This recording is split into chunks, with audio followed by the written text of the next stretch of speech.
تو اللہ اگر چاہتا تو تمہاری جگہ کسی اور مخلوق کو لے آتا، وہ اللہ کے دین کی سربلندی کرتے۔ تو تم تو یہ کیا ہے، تمہیں تو خوش نصیبی ہونا چاہیے، تمہیں اپنے آپ کو اللہ کا شکر ادا کرنا چاہیے کہ واقعی میں اللہ تعالیٰ نے ہمیں اللہ کی دین کی سر بلندی کے لیے ہمیں چن لیا۔ جو آج آپ دیکھیں ہمارے سامنے حالات حاضرہ ہے، جو آج جو شہید ہو رہے ہیں فلسطین کے، جو کتنے لوگ شہید ہو گئے نا مسلمان، تو اللہ تبارک تعالیٰ نے نا دیکھیے ان کے کتنے درجات بلند کیے ہوں گے انشاءاللہ۔ ان کو اور جو ہے درجات کی اتنی زیادہ بلندی ہے کہ اللہ سبحانہ تعالیٰ نے فرمایا بھی کہ جو اللہ کی راہ میں مر گئے ہیں نا، سورہ بقرہ میں ہم لوگ نے پڑھا تھا، جو اللہ کی راہ میں فوت ہو گئے انہیں تو مردہ نہ کہو، وہ تو زندہ ہیں۔ اللہ تعالیٰ نے ان کے لیے درجات کی بلندی فرمائی ہے۔ ان کی جو روحیں سبز پرندوں کے، جو جو سبز پرندے ہوتے ہیں ان کے اندر ہے ان کی روحیں، اور وہ جنت میں جہاں چاہتی ہیں وہاں سے کھاتی پھرتی ہیں اور ٹہلتی ہیں۔ اور اللہ تبارک تعالیٰ جب ان سے پوچھتے ہیں کہ بتاؤ تمہاری کیا خواہش ہے اے میرے بندو، جو شہادت ہونے والے، جو شہید ہونے والے جو لوگ ہیں، تو وہ یہی کہتے ہیں، آرزو کرتے ہیں کہ اللہ تعالیٰ ہمیں واپس دنیا میں بھیج دے کہ ہم پھر آپ کی راہ میں شہید ہو کر آئیں۔ تو جنت میں جانے کے بعد کسی کی یہ آرزو نہیں رہتی ہے کہ ہم جو ہے واپس دنیا میں جائیں سوائے شہید کے۔ شہید کو وہ لذت ملتی ہے شہادت ہو کے اللہ کی راہ میں کہ وہ اس کی آرزو یہی خواہش ہوتی ہے کہ ہمیں پھر سے دنیا میں بھیج دیا جائے اور پھر سے ہم اللہ کی راہ میں شہید ہو جائیں۔ ٹھیک ہے، اتنا بڑا رتبہ ہوتا ہے شہادت کا۔ تو جس نے یہ چکھا ہوگا نا، تو انشاءاللہ اللہ تعالیٰ اس کو بلند درجات عطا فرمائے۔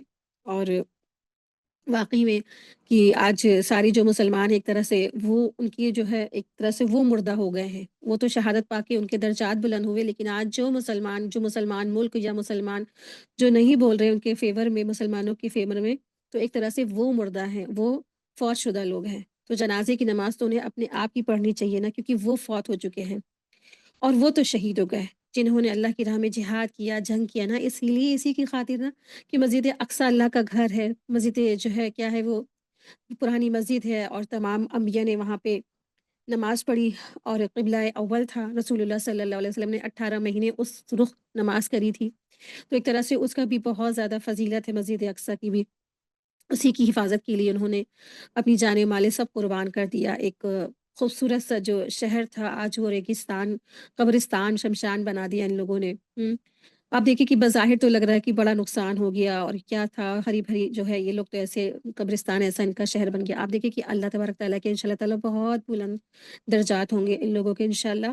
تو اسی طرح اس وقت بھی یہی حالات تھے کہ ہر ایک سمجھ رہا تھا کہ جنگ تبوک تو ہم کیسے جائیں، اور اللہ کے رسول نے تو ہمارے لیے فرض کر دی، لیکن ہمارا تو ادھر نقصان ہی نقصان ہو جائے گا اگر ہم ادھر جاتے ہیں، اور اتنی بڑی شخصیت، اتنی بڑی جو اسٹرانگ ہے، اس سے ہمارا مقابلہ ہے۔ اب مثال کے طور پہ اس وقت پاورفل جو کنٹری ہے، امریکہ سے کوئی لڑنا چاہے گا بھلا، ہے نا؟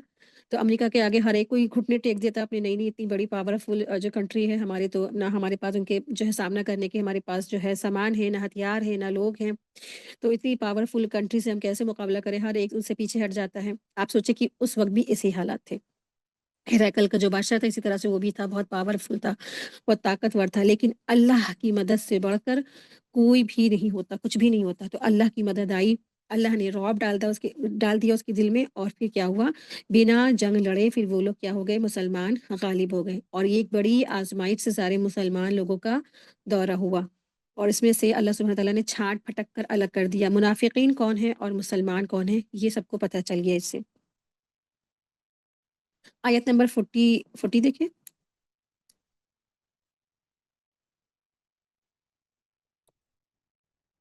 اگر تم نبی صلی اللہ علیہ وسلم کی مدد نہ کرو تو اللہ ہی نے ان کی مدد کی اس وقت جب انہیں کافروں نے دیش سے نکال دیا تھا، دو میں سے دوسرا جبکہ وہ دونوں غار میں تھے، جب یہ اپنے ساتھی سے کہہ رہے تھے غم نہ کرو، اللہ ہمارے ساتھ ہے۔ بس جناب باری نے اپنی طرف سے تسکین اس پر نازل فرما کر ان لشکروں سے اس کی مدد کی جنہیں تمہیں دکھائی نہیں دیے۔ اس نے کافروں کی بات پست کر دی، اور بلند عزیز تو اللہ تعالیٰ کا کلمہ ہی ہے، اللہ غالب ہے اور حکمت والا ہے۔ تو اللہ سبحانہ تعالیٰ فرما رہے ہیں کہ اگر نہ تم نے نبی صلی اللہ علیہ وسلم کی مدد نہ کی تو اللہ ہی ہے کہ اس نے ان کی اس وقت مدد کی جب انہیں کافروں نے ان کے دیش سے نکال دیا تھا، یعنی کہ مکہ سے نکال دیا تھا۔ تو یہاں پر اللہ سبحانہ تعالیٰ ہجرت کا جو واقعہ ہے اس کی طرف اشارہ کر رہے ہیں کہ جب آپ صلی اللہ علیہ وسلم جو تھے ہجرت کر کے جا رہے تھے، اور دارالندوہ میں ان کو جان سے مارنے کی پلاننگ بھی کی تھی، جو ہم لوگ سیرت میں بھی پڑھے ہیں ابھی، سارے لوگ اکٹھے ہو گئے تھے ان کے گھر کے باہر، اور پھر سب لوگ ان کے مارنے کے لیے پلاننگ کر رہے تھے، کوشش کر رہے تھے، اور پھر یہ لوگ جا کر کے غار ہیرا میں چھپ گئے تھے۔ ٹھیک ہے؟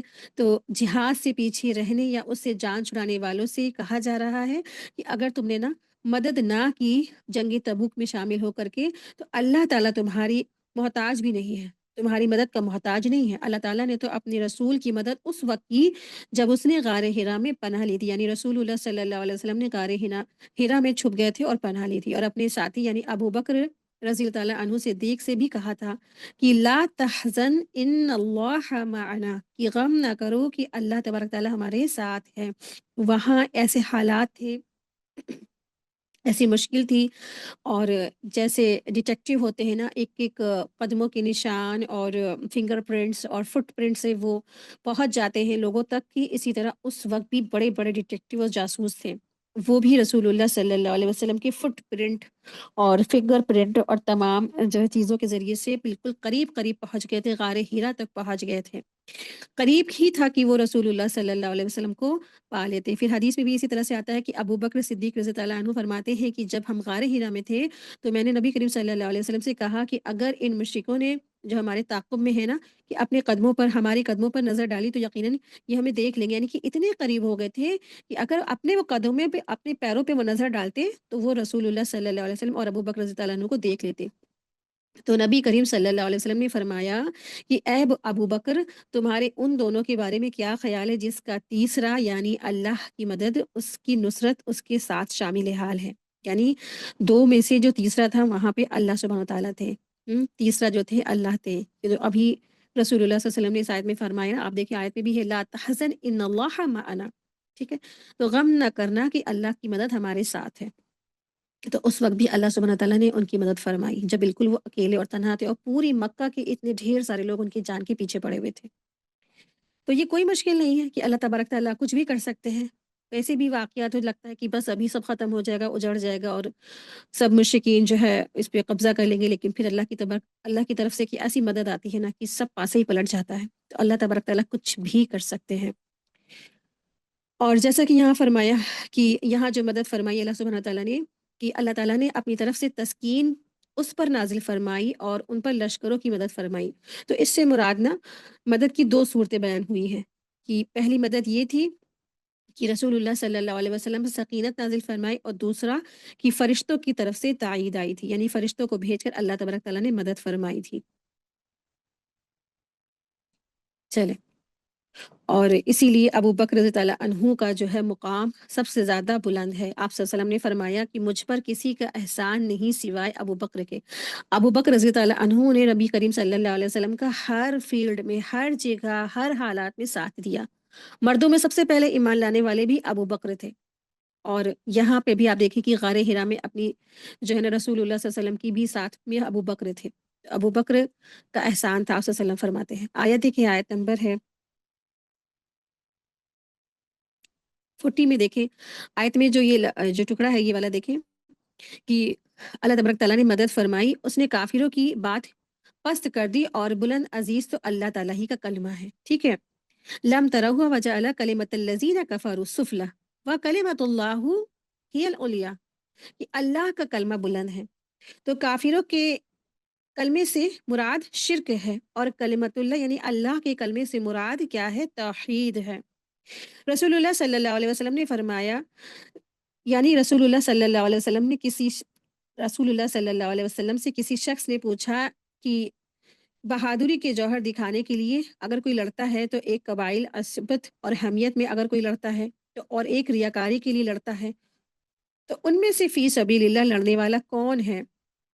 تو آپ صلی اللہ علیہ وسلم نے فرمایا جو اس لیے لڑتا ہے کہ اللہ کا کلمہ بلند ہو جائے تو وہ فی سبیل اللہ لڑ رہا ہے، ٹھیک ہے؟ تو یہ بخاری کی حدیث نمبر 2810 تھی۔ تو یعنی سب سے زیادہ جو امپورٹنٹ ہے، سب سے اعلیٰ جس کا مقام ہے، وہ جہاد فی سبیل اللہ والا ہے۔ تو جو اللہ کے راستے میں اللہ کا کلمے کی سربلندی کے لیے لڑتا ہے تو وہ کیا ہے؟ جہاد فی سبیل اللہ ہے۔ آیت دیکھیے، آیت نمبر ہے 41،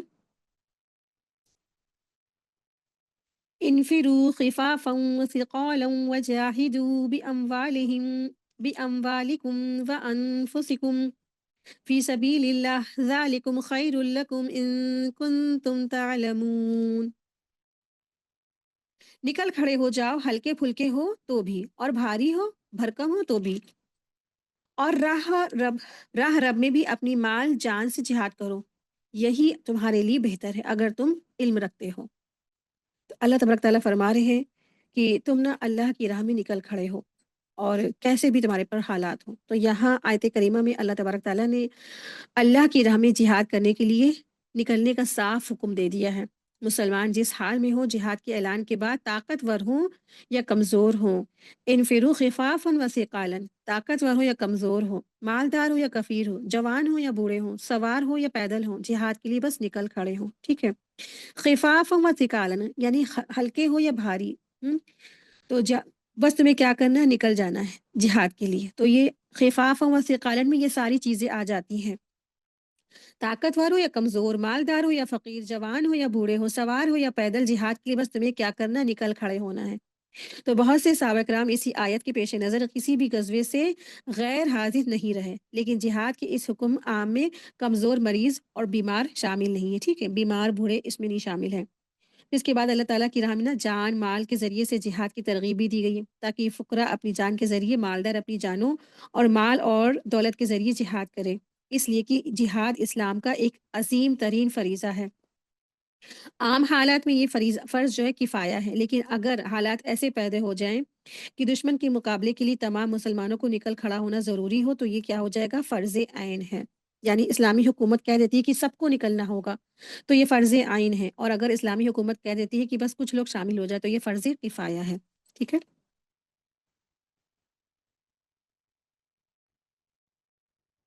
آیت دیکھیے، آیت نمبر 42۔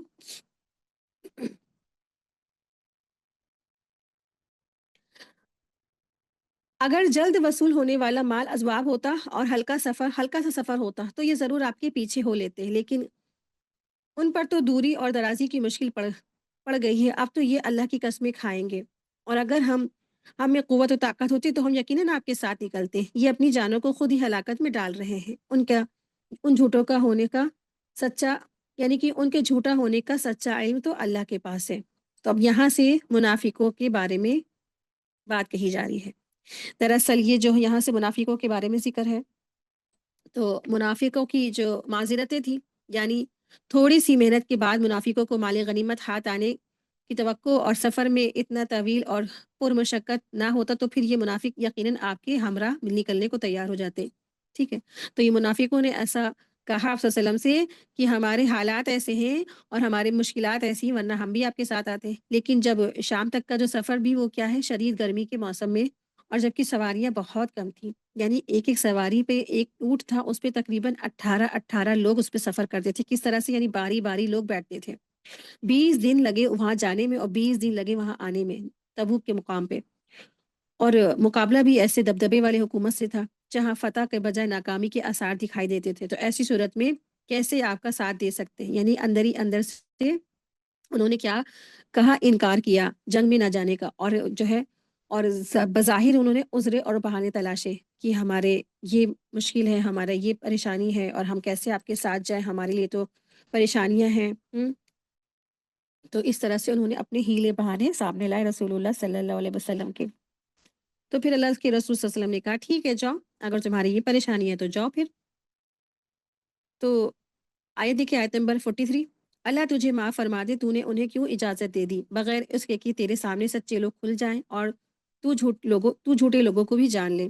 تو یہ تو محبت بھرا انداز ہے کہ عف اللہ عنک، محبت بھرا انداز ہے۔ اللہ تبارک تعالیٰ رسول اللہ صلی اللہ علیہ وسلم سے فرما رہے ہیں اور تنبیہ کر رہے ہیں کہ معافی کا اعلان بھی فرما دیا نا، کیونکہ اگر پہلے تنبیہ کی جاتی ہے بعد میں معافی کا اعلان ہوتا تو اس کے درمیانی وقت میں آپ پر نہ جانے کیا کیفیت گزرتی۔ تو اللہ نے پہلے ہی فرما دیا کہ اللہ نے تجھ سے درگزر کیا، اللہ نے تجھے معاف فرما دیا۔ مطلب یہ ہے کہ ان منافقوں کو نا جہاد میں جانا تو تھا ہی نہیں، اور اللہ تعالیٰ بھی نہیں چاہتے تھے کہ لشکر میں یہ لوگ شامل ہو کر فساد مچائیں، لیکن اگر آپ انہیں جہاد سے الگ رہنے کی اجازت نہ دیتے تو یہ بات کھل کر سامنے آ جاتی کہ یہ لوگ نافرمان ہیں اور یہ لوگ منافقین ہیں۔ تو رخصتیں ہر بار کون طلب کرتا ہے؟ منافق۔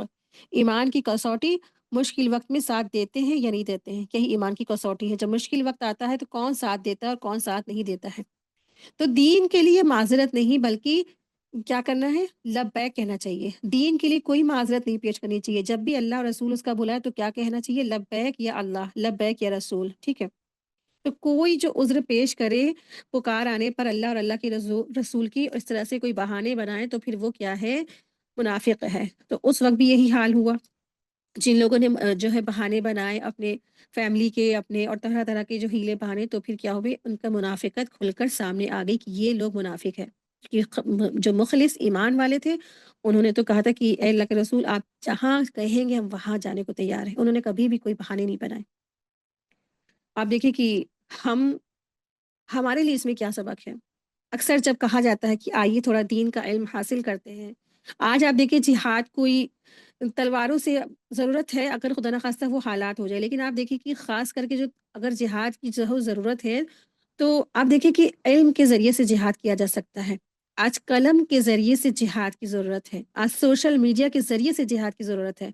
جس سوشل میڈیا نے اسرائیل کو ہیرو بنا دیا اور فلسطین کو جو ہے زیرو بنا دیا، تو اگر اس فیلڈ میں بھی اگر انسان کام کرے تو کیسے؟ اگر آپ وہ کام کیسے کریں گے؟ جب آپ کو دین کی نالج ہوگی۔ جب آپ کو دین کی نالج نہیں اور آپ کیسے، آپ کو معلوم نہیں، ہسٹری کچھ معلوم نہیں، اسرائیل کی ہسٹری معلوم نہیں، مسجد اقصی کے بارے میں معلوم نہیں، قرآن کبھی پڑھا نہیں، تو آپ کیسے فلسطین کے بارے میں بتا سکتے ہیں کہ فلسطین دراصل کیا ہے؟ وہ ہیرو ہے اور اسرائیل زیرو ہے نا؟ تو یہ تو کرنے کے لیے آپ کو علم کی ضرورت ہے۔ تو آج جو سوشل میڈیا ہے اس کا ہی زمانہ ہے، اس کے ذریعے سے بھی آج لوگ جہاد کرے جو جانتے ہیں، تو انہوں نے ماشاءاللہ بہت اچھے سے کام کیا۔ تو جہاد کے لیے سب سے پہلے امپورٹنٹ چیز ہے کہ علم کے ذریعے سے جہاد ہے، قلم کے ذریعے سے آج جہاد کا وقت آ گیا ہے۔ جتنا بھی آپ پڑھیں گے، علم حاصل کریں گے، تو اس کے ذریعے سے جہاد پھر کیا ہے؟ آپ لوگوں کو صحیح اور غلط کے بارے میں بتا سکتے ہیں۔ جب خود نہیں معلوم ہوگا تو اوروں کو کیا بتائیں گے؟ تو یہی کہا جا رہا ہے کہ جہاد کس طرح سے کرے انسان؟ تو جہاد یہی ہے کہ انسان علم حاصل کرے، اوروں کو بتائے۔ اگر آپ نے خود پڑھا پھر آپ 10 کو بتا رہے ہیں، یا پھر وہ 10 جا کے کسی اور 20 کو بتا رہے ہیں، پھر وہ 20 جا کے کسی اور 40 کو بتا رہے ہیں، تو اس طرح سے پھر کیا ہوگا؟ جہاد فی سبیل اللہ ہوگا۔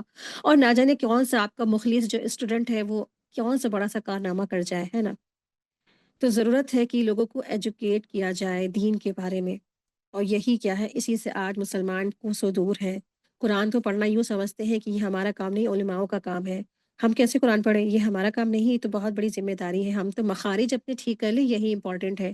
اللہ کے احکام جان کے ہم کیا کرنے والے؟ کچھ نہیں۔ اس طرح سے لوگ اپنے ان کے عذر ہوتے ہیں، اس طرح سے عذر کرتے ہیں، کہتے ہیں یہ ہمارا عذر ہے، پھر کہتے ہیں آئیے دین کی طرف آئیں، فلاں فلاں یہ قرآن پڑھایا جائے گا، تو کہتے ہیں نہیں ہمارے تو بچے ہیں، شوہر ہے، بیوی ہے، فلاں ہے، یہ فلاں ہے ہمارا بہانہ۔ اس طرح سے آج مسلمان بھی اسی طرح سے عذر پیش کرتے ہیں اور علم سے دور ہو جاتے ہیں، جبکہ علم اور دین کا علم حاصل کرنا یہ جہاد ہے۔ جہاد سے اس طرح سے پیچھے رہتے ہیں، کوئی اپنے آفس کا بہانہ بناتا ہے، کوئی اپنے گھر کا بہانہ بناتا، کوئی اپنی بیماری کا بہانہ بناتا۔ آپ دیکھیے صرف سننا ہے، بیماری کی حالت میں اگر انسان کان نہیں لگا لے، سن رہا ہے، تو پھر کیا ہے؟ لیٹے لیٹے بھی اگر آپ نے کیا کیا؟ جہاد کیا۔ اور پھر اگر آپ نے وہ نہ اس کلاس کو جوائن کر کے پھر آپ نے وہ وقت تو انسان گزارنا ہے، کسی بھی طرح وہ گزارے گا، پھر وہ اپنی جو وقت ہے کسی اور سلائڈ کرنے میں نا، اسکرول کرنے میں گزار دیتا ہے، یوٹیوب چلائے گا، پھر انسٹا چلائے گا، پھر فیس بک چلائے گا، پھر تمام مارکیٹنگ والی جو چیزیں ہیں وہ سب کچھ دیکھے گا، لیکن بس وہ ایک خیر والی جو چیز ہوتی ہے اس سے وہ پیچھے رہ جاتا ہے۔ کام تو وہ کرنا ہے ہی اس کو نا، کچھ نہ کچھ۔ تو دیکھیں وقت کہاں لگا اچھائی کی جگہ برائی میں، ہے نا؟ تو اس طرح سے آج مسلمان کی جو یوتھ جنریشن ہے وہ بھی عذر تلاشتے ہیں، عذر بناتے ہیں، دین سے پیچھے رہ جاتے ہیں، جیسے ان جو منافقوں نے اور نئے نئے ایمان والے مسلمانوں نے بھی عذر بنائے تھے۔ آیت دیکھیں، آیت نمبر ہے 44۔ اللہ پر اور قیامت کے دن پر ایمان اور یقین رکھنے والے تو مالی اور جانی جہاد سے رک رہنے کی کبھی بھی تجھ سے اجازت طلب نہیں کرتے ہیں۔ دیکھیے وہی بات آ گئی نا، جو بتائیے آپ لوگوں کو، جو مخلص اور خالص ایمان والے ہوتے ہیں وہ کبھی بھی بہانے نہیں بناتے ہیں، اور اللہ تعالیٰ پرہیزگاروں کو خوب جانتا ہے، کون متقی ہے، کون پرہیزگار ہے، کون انفاق اور کون منافق ہے، یہ سب کچھ جاننے والا اللہ سبحانہ تعالیٰ ہے۔ اللہ تبارک تعالیٰ نے بتا دیا، لا یستاذنک الذین یؤمنون باللہ والیوم الآخر ان یجاہدوا باموالہم وانفسہم۔ اللہ پر اور قیامت کے دن پر جن کا ایمان اور یقین ہوتا ہے، ایمان اور یقین ہے، تو اس نے کیا کیا ہے؟ وہ اپنی جانی مالی جہاد سے رکنے کی کبھی بھی آپ سے اجازت طلب ہی نہیں کرتے ہیں۔ تو جو کوئی دین سے اور جہاد سے اور فی سبیل اللہ سے جو رکتے ہیں، جو پیچھے ہٹتے ہیں، تو اس کا پروف یہی ہے کہ ان کے اندر ایمان اور یقین ہے ہی نہیں۔ ایمان ان کے دلوں میں راسخ نہیں ہوا، ان کو آخرت پہ یقین ہی نہیں ہے، وہ تو بس ایک ظاہری طور پر ہے۔ جیسے مشرکین مکہ کہتے تھے نا، لات منات عزا، تو مسلمان کے گھرانے میں پیدا ہو جانا اللہ اور رسول اور قرآن اسی طرح سے وہ لوگ بھی فالو کرتے ہیں، جیسے لات منات عزا کی وہ فالوور تھے، ہے نا، بس آبا و اجداد کی دین کی پیروی کرتے ہیں۔ ایمان اور یقین تو ان کے دلوں میں راسخ نہیں ہوا، اللہ کی محبت ان کے دلوں میں رچی بسی نہیں، رسول کی محبت میں انہوں نے قربانیاں نہیں دی۔ تو جو اللہ کے مخلص اور خالص بندے ہوتے ہیں، وہ کبھی بھی جہاد سے پیچھے نہیں رہتے، وہ کبھی بھی کسی بہانے کو سامنے نہیں لاتے، وہ ہمیشہ کیا کرتے ہیں، لبیک یا اللہ، لبیک یا رسول۔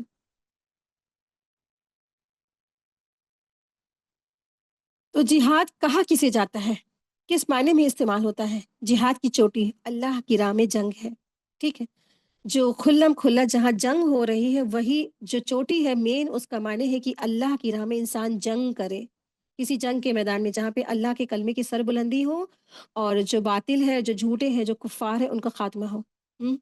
تو اللہ کی راہ میں جنگ ہے، جہاد ہے، لیکن جہاد انسان کو زندگی کے ہر گوشے میں کرنا ہے۔ جد و جہد جہاد کے معنی میں ہے کسی کام میں اپنی انتہائی جو کوشش ہے اس کو لگا دینا، جہاد ہے، یعنی نفس کے ساتھ اس کا جہاد ہے، پھر شیطان سے اپنے آپ کو بچا بچا کے اللہ کے راہ میں چل دینا، جہاد ہے، اپنے گناہوں سے اپنے آپ کو، نفسانی خواہشات سے بچا کے انسان اپنے آپ کو نیکی پہ لا کے جما دے، یہ جہاد ہے۔